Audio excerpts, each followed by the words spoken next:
Hi everyone, Leslie O'Leary here. Welcome to Your Art, Your Voice. I'm really excited about today's question. It is dealing with inspiration and maybe not the way you think it is. It's more dealing about fear and feeling disconnected and trying to be protective of it. Stay tuned to hear more.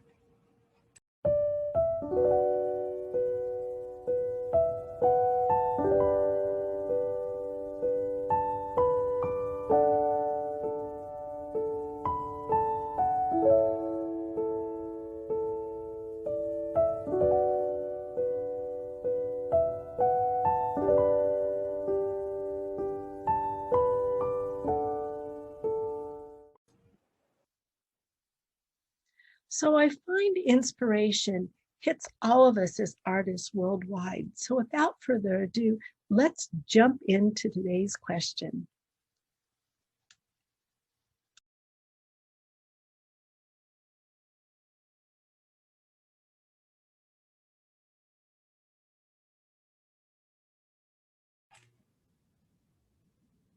What great questions.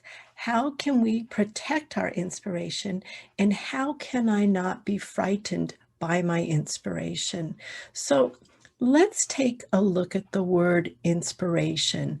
The Latin word inspirare means to breathe into. So inspiration can breathe into us, and we can breathe that into our work.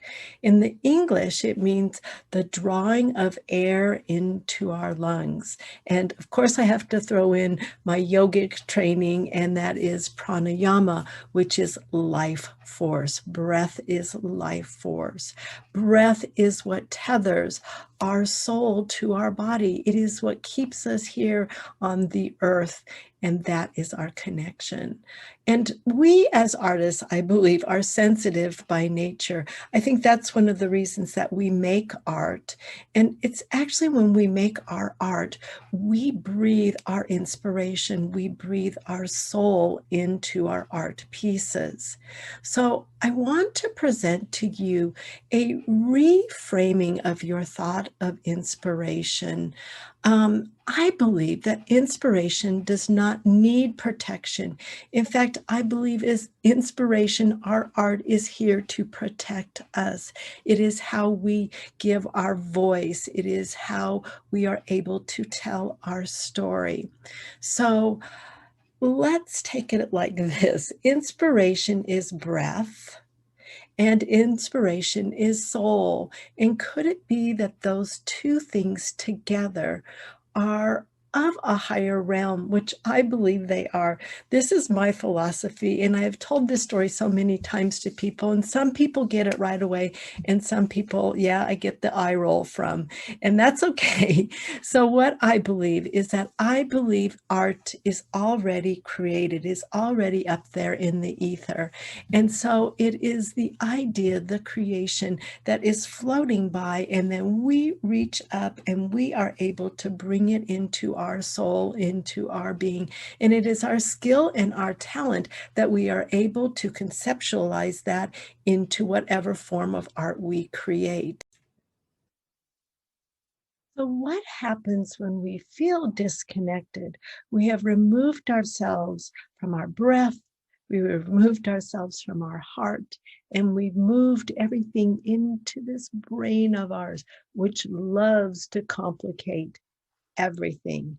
And what it does is it pushes away from remembering who we are. It pushes away from our intuition, which pushes away from our inspiration.